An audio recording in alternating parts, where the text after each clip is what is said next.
Okay, this is part 2 of the horse trailer restoration. This part's going to cover gluing the sheet metal ramp part to the plywood part.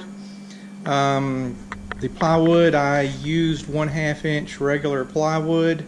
I considered using pressure treated wood, but when I looked at it, it was just totally water soaked.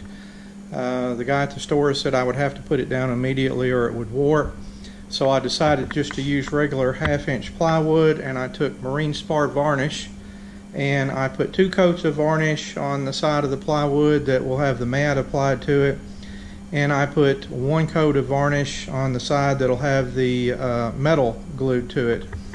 The metal, I believe, is 22 gauge. I had to buy a 5-foot by 10-foot piece from the store. I used these Chicago electric shears to cut it. Hand shears seemed like it was almost impossible to use. The opposite side of the metal is already primed, which will be exposed. I considered doing that to the to this side, but I wasn't sure how well the contact adhesive would work.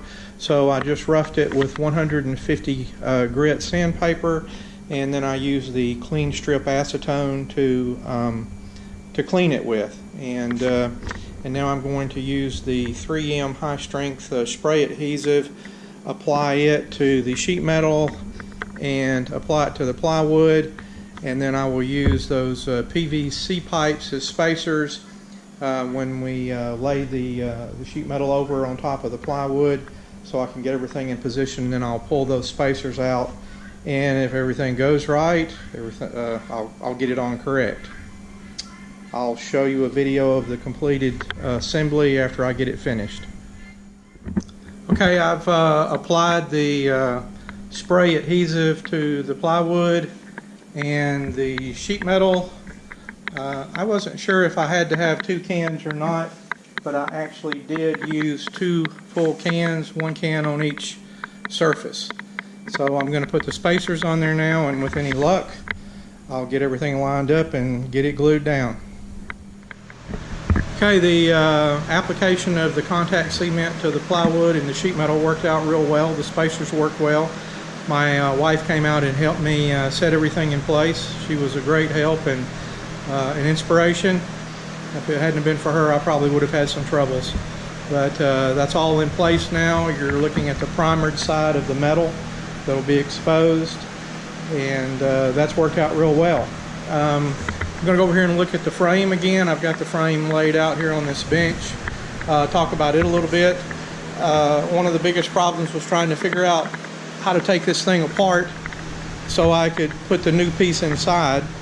What I found was this bottom angle had the least amount of welds, and appeared that it could be cut off and then welded back in place with the plywood and sheet metal in place.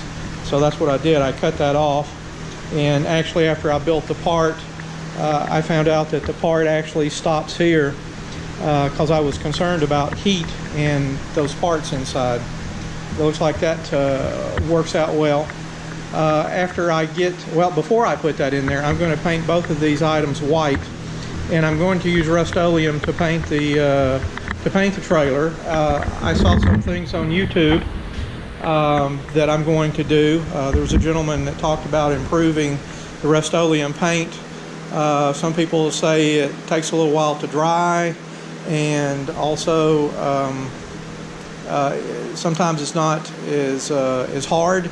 So this gentleman mixed 2 parts acetone to 4 parts of paint, and he used 1/3 of a part of the Valspar enamel hardener. So that's what I'm going to do, and I'll try it on the frame in this panel first and see how that works out. Also, this is the marine spar varnish that I'm using, and I'm just going to do a video of it to show you what I'm using.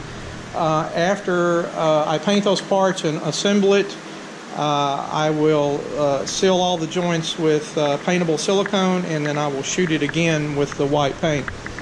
On the idea of taking care of the bow, in some of these extrusions, and you may be able to see the bow in that one where those bolts are. I'm going to put T-nuts into the back of the plywood and then run 3 bolts through each one of the legs and tighten those down, and hopefully with those 3 bolts it will straighten out any warpage. The 2 that are warped is this one here and this one here. This one and this one are brand new extrusions. And I believe for right now that's it. Thank you and goodbye.